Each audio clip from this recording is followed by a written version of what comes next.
Engagers, this is Professor Game, where we interview successful practitioners of games, gamification, and game thinking who bring us the best of their experiences to get ideas, insights, and inspiration to help us in the process of using games and gamification in our daily lives, for example, to learn what we are teaching. And I am Rob Alvarez. I work at Ironhack, teach at IE Business School University, and so much more, and host this podcast.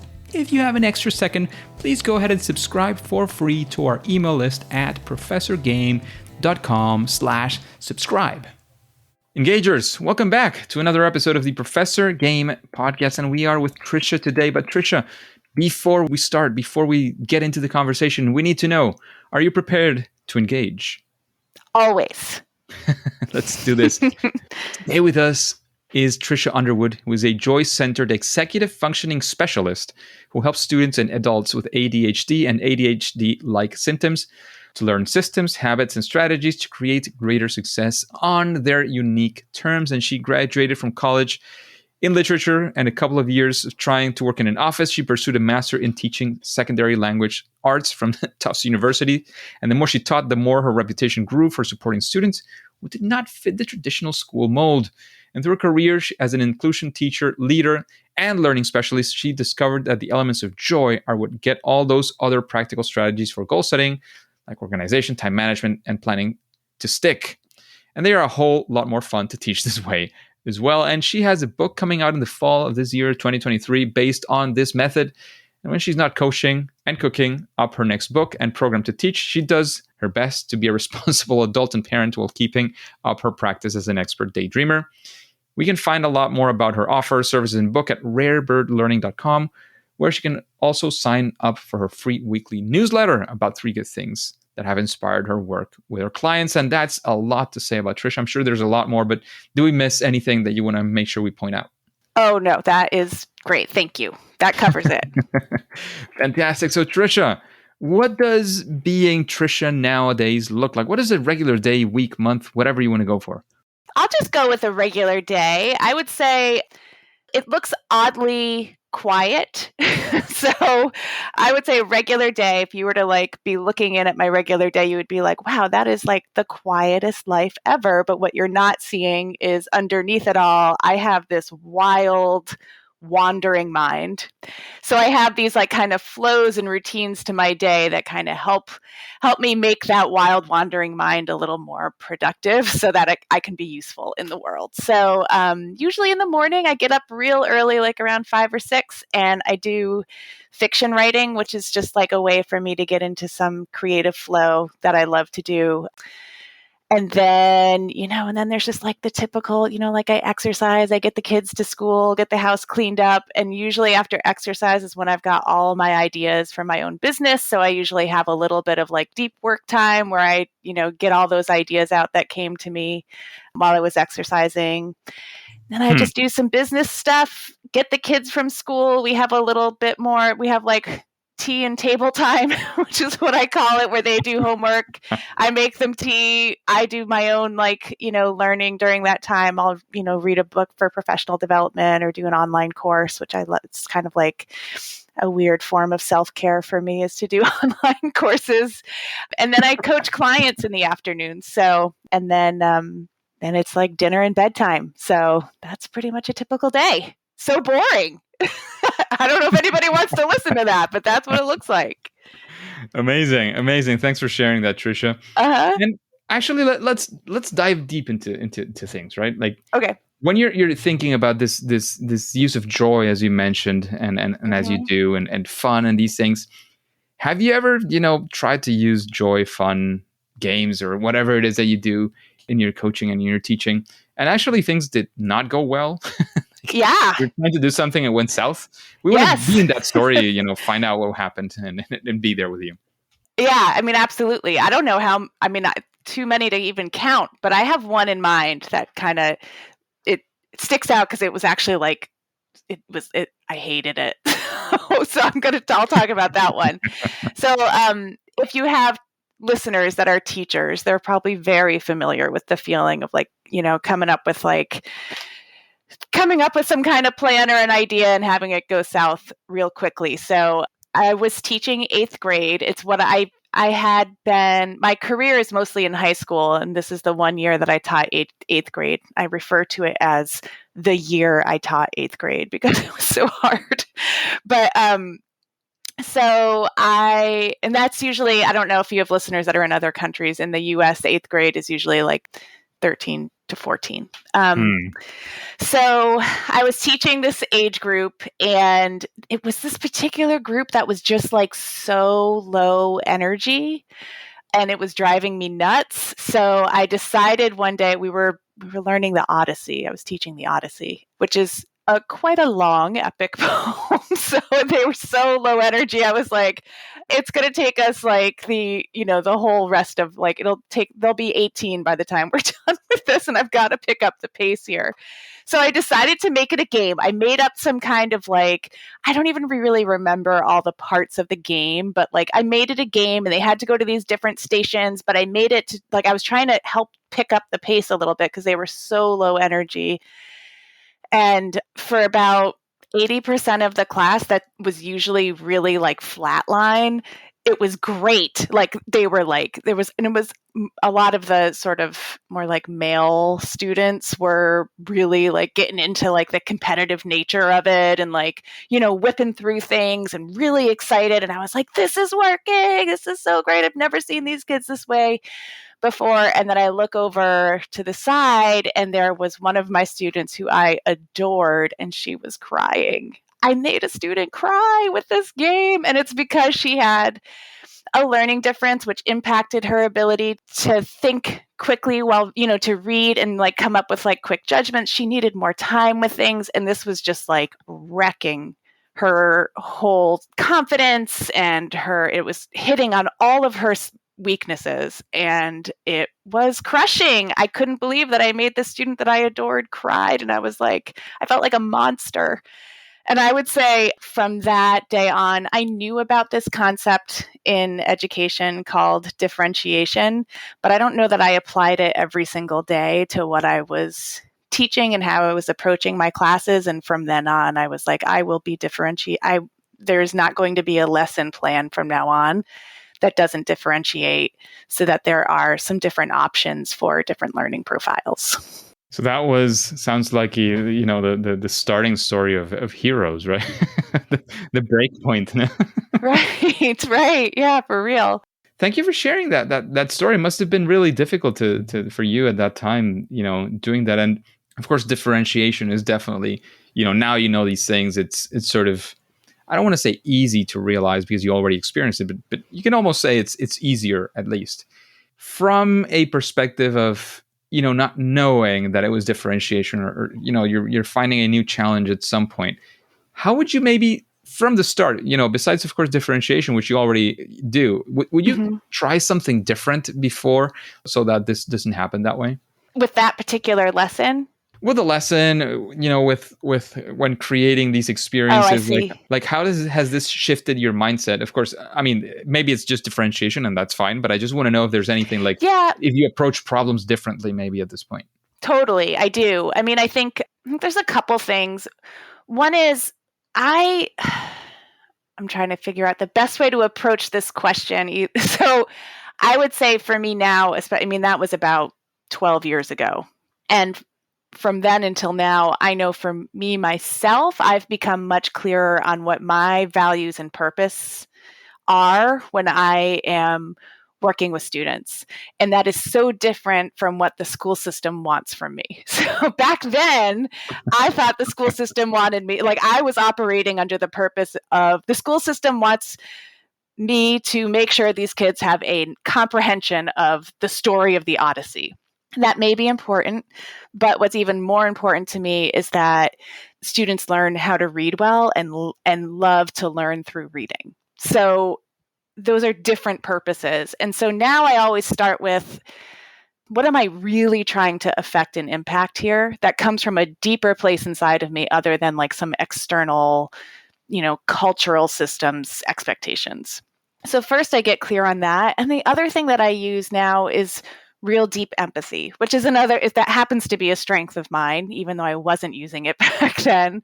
And what I mean by deep empathy is I really try to come from an understanding of what's the vibe in the room right now. If I'm working one-on-one with a student or if I'm working with a group, I always want to start with getting a read on what they're coming in with, what are, on that particular day, and then being able to be flexible to adjust to that. So I start with that. Those things can get quite complicated. Right? So trying to understand my own values and purposes, reading the sometimes conflicting,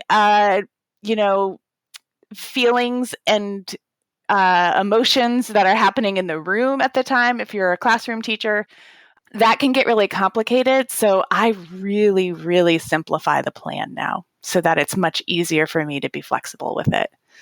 On that, so back then, the game I had come up with was really quite complicated. So, there was things you had to, there were different levels you had to progress through. You had to move around the room to these different stations. You had there was it was complicated. I try to be much, much more simplified now with the plan so that it's the people, the humans in the room that can make it more complex and not the actual game. If that makes sense. Absolutely makes sense. Amazing. Thank you so much for sharing. And let's take that, that positive vibe that we have now and actually go for one of those times when, things absolutely went your way. You got they went well. And one of those proud moments that you might want to share. Can you tell us that story? Yeah, let me think about that. I mean, I don't want to brag, but I have them almost Please brag. I have them almost daily with my clients. But I'm going to be honest that they're seemingly quite small. So it's not necessarily that. So last night, I'll just talk about last night. So I was working with a student who, got C's, B's last semester, and her stated purpose, what she's going after this semester, she wants to get A's and B's. Now, I try to be grade aware, but not grade focused when I'm working with a student, because I know they don't quite know this yet, but I know that grades can happen kind of randomly. And that's what was happening to her last semester. So she would get an A every now and then, but she would have no idea how that happened. So it seemed like it was totally disconnected from her own effort or her own strengths and skill level. So my goal when working with her is to try to help her figure out ways to make what's working more of a system for her and to get more uniquely creative when she's trying to come up with how she's going to approach something so that it's coming from her own design and not somebody else's strategy that she's just putting on top of this thing that she thinks she has to do. So she's had a lot of issues with academic motivation and feeling like she wants to get started on something. And we did this big creative problem solving exercise last week where the thing she wanted was to feel more motivated to get started with her schoolwork. And so the creative problem exercise, if you have a moment, you want me to describe it to you? It's like a little, it is a game in some ways, because it has a set of rules. It's dependent on a certain amount of time. So we have a little bit of a structure around it. So it starts with you just put the problem in the center and you ask a question, and you phrase it as a question. So how can I get more motivated to start my schoolwork? So she put that in the center of the piece of paper, drew a circle around it, and then she did a mind map. And I just said, okay, come up with 5 suggestions that you would give to somebody else. You don't have to worry about doing it yourself. And so she came up with 5 suggestions. And then I said, now I want you to come up with 5 more really weird ones, just real wacky out there. No idea how that would be related, but it's just what popped into your mind. So I want you to get really weird with it and now just come up with 5 really weird answers to that question that just seem like they're impractical and just kind of silly. And so she did her 5 weird ones, and they were things like catch a flight and go to New York, or, build a car was one of her suggestions. But when we dug into what was underneath that, those real weird ones, there was something real and true about that for her with academic motivation. So for instance, with her thing to we live in Atlanta, so I'm going to hop on a plane to New York. What that was about was wanting to be in a different environment. If I was in a different place, maybe I'd feel more motivated. If I was in a place that I felt was busy and with like people that were like, in her mind in New York City, was like people who were like going after their goals. Like, it's a real like busy place. That would help me feel more motivated. And then the other one about like building a car, that was so strange, right? So I was like, well, what's building a car about? Let's think about that. Why would that make you feel more motivated? And she's like, well, it's like there's like a set of instructions. Like I'd find like instructions about how to do it, and then I just get the materials, and then I just go step by step. And so like it was so interesting because under both of those are two really well-researched, evidence-based practices for finding and developing motivation. One is to put yourself in a new environment, especially one where other people are motivated or are acting motivated. It's called co-regulation, and that really helps to be around other people who are feeling motivated. So there was that. And then the one about the building a car was really about like, you need a clear set of instructions. When things are fuzzy to us, like if you just write down like, oh yeah, I know I have to study biology for next week, without a set of real clear instructions, like, okay, how do I study biology? That's just going to go to the bottom of the list every time because you can't really see yourself doing it. So we went from there and we came up with some specific instructions that she can come back to for some common things that often go like down to the bottom of her list. And so when we were meeting last night, she was so excited to show me. She made this beautiful study guide that, that she had come up with on her own, but it was like based on her like instructions about, okay, this is how I want to study. And she actually did it. And she ended up getting an A on her biology project. I mean, it was like this whole triumphant moment in just a week from doing this real wacky, like creative problem solving game. But I didn't have to teach her study skills. I had to teach her creativity skills, if that makes sense. Like, so yeah. Anyway, so that was that was a success story. Amazing. Thank you so much for sharing that. So such a personal thing from one of your students. That's amazing, actually. So happy to see that worked out. So if you're facing, you're presented maybe with a new student or a new person you're going to coach, do you have some sort of process that you follow to help them go through this or any other process, or how do you understand what's going on so that you can create a solution? Like we want to sort of get in your head to how does this work essentially in your mind? Yeah, well, I mean, and the book I have coming out outlines like these 4 pillars that kind of hold up my approach. And I don't necessarily teach these in order, but there is an element of each one of these. I'll tell you what they are in a minute when I'm working with a client. So the first one is to get peaceful.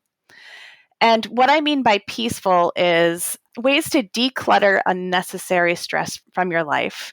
A lot of time that stress is caused by automatic negative thoughts, so like negative self-talk. So we get into identifying what the negative self-talk is, especially if you're somebody with ADHD or ADHD-like symptoms and you're a teenager. By the time you're a teenager, you have a lot of negative self-talk because you've been forgetful, you've missed deadlines, you don't have a great sense of time, people rely on you and you let them down. And so you develop an overactive negative self-talk, which then also just gets in the way and creates more stress. So getting peaceful is about getting rid of negative self-talk or managing negative self-talk. It's also about finding a sense of purpose about your work. And I don't believe that some people might have like, this one calling or one purpose in life. And I think that's great.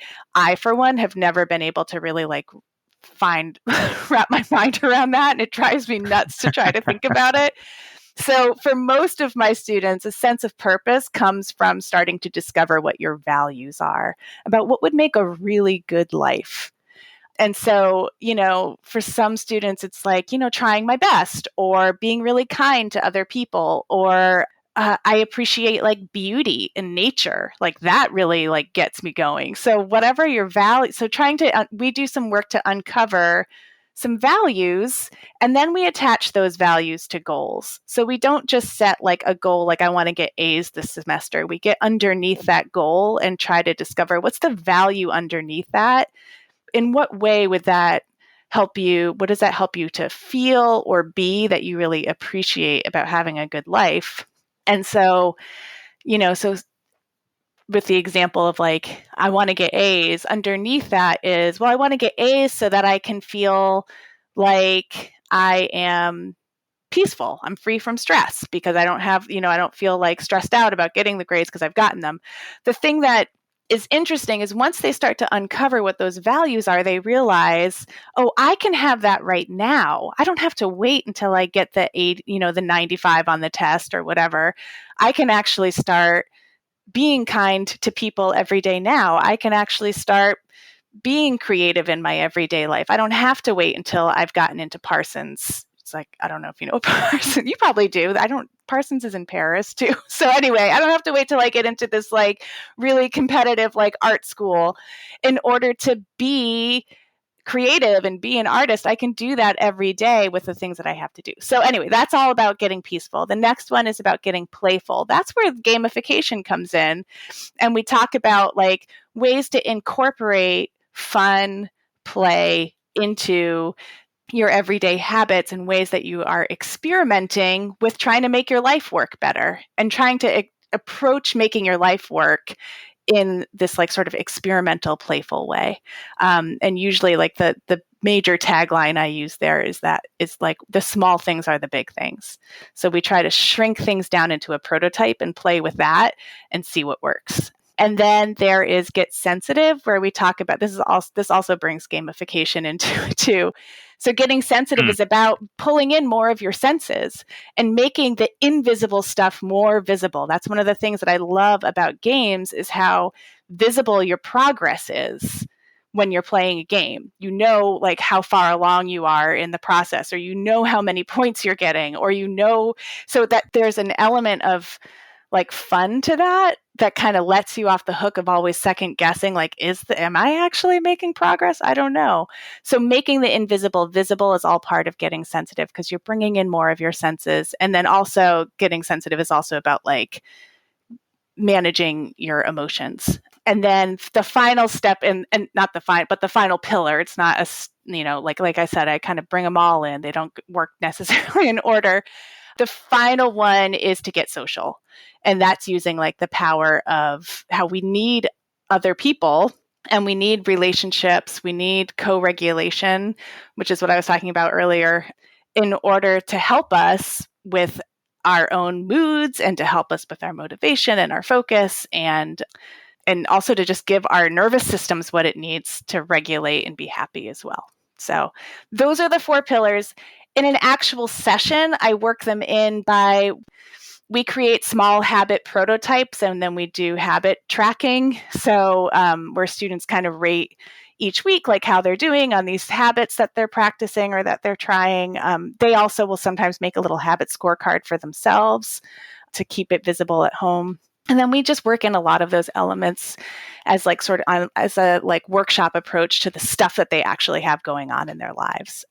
We always start our sessions too with a little spinner wheel of like 5-minute exercises that help get what I call the does chemicals going. And does is dopamine, oxytocin, endorphins, and serotonin. Those are like the little pharmacy that we have in our brain that help us with things like joy. So we do little 5-minute exercises. They can choose one, or we just do the spinner wheel and we see what it lands on to help them regulate. And also just learn and practice some things that are easy to bring into their everyday. Amazing. Thank you very much for sharing. Yeah. Like so many things going on in your mind. It's so interesting to just to take a sneak peek, right? It's tough. There's a lot of stuff going on in there. It's not always useful. But the book does go into like real practical strategies too about bringing in those 4 pillars into your everyday life. Well, looking forward to that. Yeah. Just a quick break before we continue. Are you enjoying this podcast? If you're listening through a podcasting app, please subscribe and rate us on the app. This will be of great help to reach more engagers so we can change the world together through gamification. And Tricia, with all this experience that you've had some experience as well with gamification when introducing it with your coaches. Is there Is there some best practice in your experience when introducing gamification? Something that, when using it, you say, well, you're at least a little bit better off if you're doing this. Yeah, I think this is I think the most helpful metaphor that I have found I love metaphors because it makes the complex more familiar. And so I think the best metaphor that I have found for it is, I came across it in Catherine Price's book, which is called The Power of Fun. I don't know if you've heard of that or not, but no, I haven't. It's like an analysis of fun, which sounds like no fun, but it actually it's interesting. And she's a journalist, so she's not the researcher, but she talks about other, historical researchers about fun. She talks about this one guy who maybe about. I'd never heard of him until I read the book.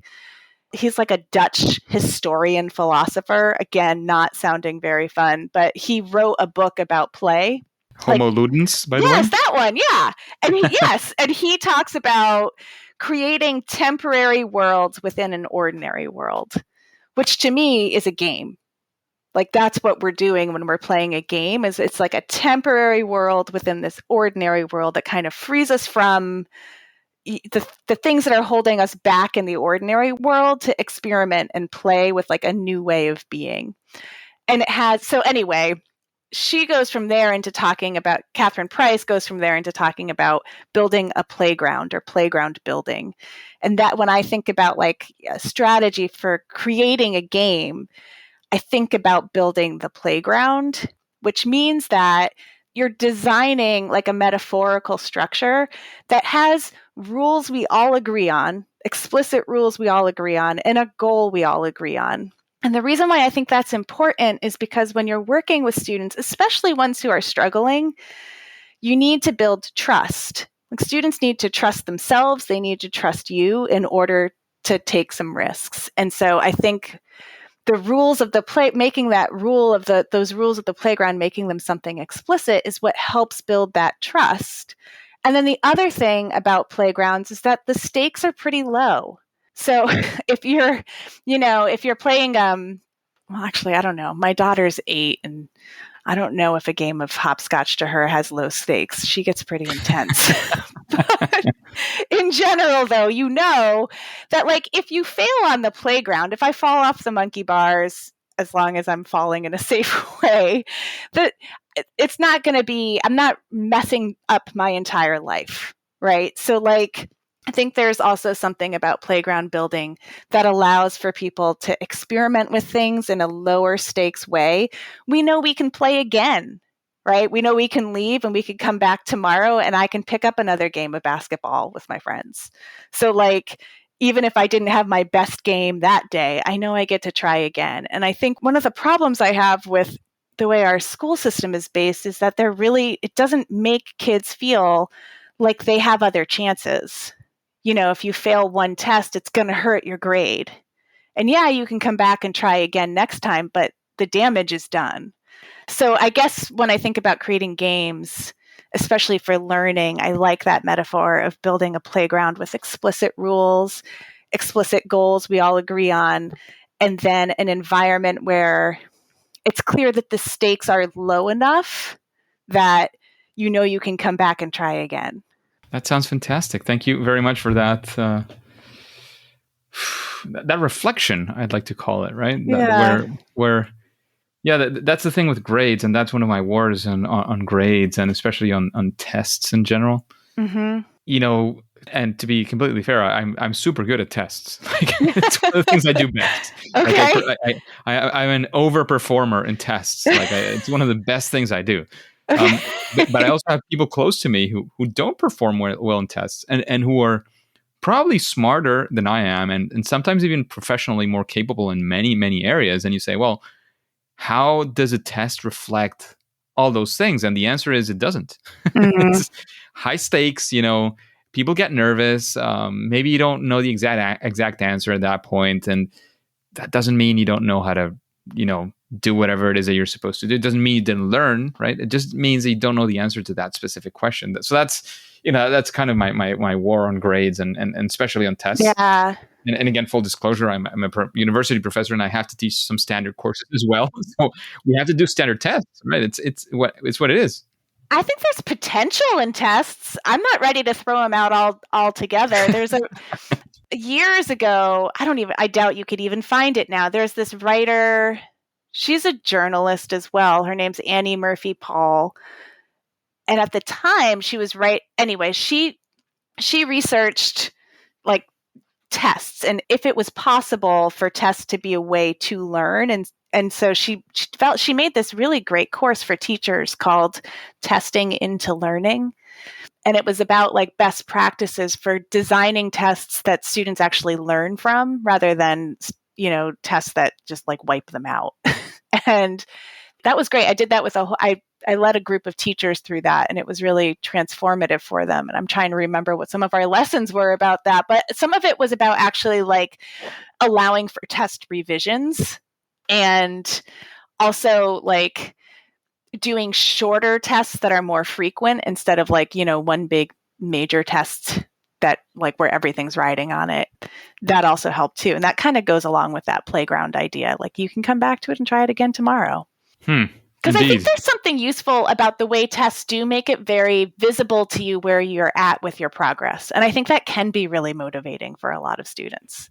Oh, yeah. I mean, it's like I'm not arguing with having a score, right? One thing is having a score, and I don't know. Anyways, we could get into this for hours probably. Yep. Yep. So after hearing these questions, after, sort of feeling the vibe of the podcast, is there anybody that you would say, I would like to listen to this person discussing these ideas, these things on Professor Game, sort of a future guest for the podcast? I mean, I don't know if she does. She used to do podcasts. I haven't heard her on any podcast, but one of my favorite, I'll call her a teacher, but I don't know if she knows that she's my teacher. She's like a virtual teacher for me, is Zaretta Hammond. She wrote this book called Culturally Responsive Teaching in the Brain. And she's actually the one I learned about that like high trust, low stakes concept from. And she's brilliant. And she talks about ways to the purpose and importance of gamifying material and the ways to do that in ways that are culturally responsive and relevant to students that come from, a diverse background of cultures, and how that is, how that's a way to start disrupting inequity in our education system and culture. So, and she just knows so much. It's so great with she's like a walking encyclopedia, but also very personable too. So anyway, Zaretta Hammond, I would say, I would love to hear her. Amazing. Thank you for that. And Tricia, keeping up with the recommendations, what's a book that you would recommend this audience of the Engagers? Just one besides mine? Right next to yours once we have it in our book. Okay. I'm going to say, there's so many. Well, I already talked about Catherine Price, so I'm not going to, I would say, which one is kind of interesting is Breaking the Good Girl Myth by, I think it's Majo, or I don't know how to pronounce her first name, Majo Molfino. She came out of the Stanford Design School, and it's full of really good tips and strategies for getting creative, designing creatively, like kind of taking a design approach, but also like getting out of like this myth of perfectionism in order to design really kick-ass stuff. Oh, sorry, I swore. You can. No worries. I think it's clean enough, right? Okay. All right. That's mostly clean enough, right? Okay. So we talked about other people and what they do great and what's your recommendation for doing things. But talking about you, Tricia, what would you say is your superpower? That thing that you do at least better than most other people? I think it is empathy. So I think I'm really great at deeply listening to people, making them feel heard and understood, and coming from a place where I really do want to understand and hear people. And then using that in order to adjust whatever agenda or plan I might be coming in with to better fit what they need, where they want to go, what they can design for themselves instead of what I might come in to design for them. Interesting. It seems very useful for what you do, right? Yeah. Yes. Amazing. And the difficult question comes in here for most of our guests anyway, which is what would you say is your favorite game? Ooh, let me think about that for a minute. I've got two. I have, Catan. I love Catan. Do you know that game? Yes, groundbreaking, actually. Okay, great. I love that one. And then there's this game from Jason Reynolds. I think you have to go onto his website, and I don't know what it is. He's a young adult author, really popular young adult author, but he created this game called Brain Yoga, and it's just a set of cards where you pull it out, and it's like two objects, and you have to come up with a use for it. Like you have to put them together, two like unrelated objects on a card, and then everybody goes around and they have to come up with like what kind of thing they would create by putting those two things together, like what its purpose or use would be. And that one's really fun. I play that in my family with my kids when we're like out at a restaurant and just need something to pass the time. Sounds pretty good. Pretty good. So Tricia, we're almost running out of time, but before we let you go, of course, we want to know where we can find out more about you, of course, about the upcoming book, about your work, where we can find out about what you're doing in general, where we can, if you have any final words, any piece of advice, anything you want to leave us with before we say it's game over. Okay. You can find me at my website, rarebirdlearning.com, and I would highly recommend signing up for my weekly newsletter there. You could subscribe to that. You get 3 good things every week. And oftentimes, if I've created a little game or exercise that worked really well for one of my students, I put it in a little freebie that I send out to that list. So that would be a great place to keep up with what's going on in my world. And yeah, I'm on a little social media break, although my publisher, I think, might be nudging me off of that break. So, but you could still, I think my website is the best place to find me and find announcements about the upcoming book. And in terms of advice, I think it's just about making prototypes. That's my favorite approach, is whatever problem or challenge you're having, to see how you can shrink that down into something that you can just feel a little more playful with and experiment with. So amazing.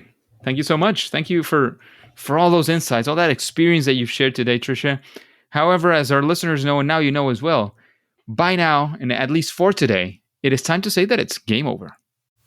Hey, Engagers, thank you for listening to the Professor Game Podcast, and I hope you enjoyed this interview with Tricia.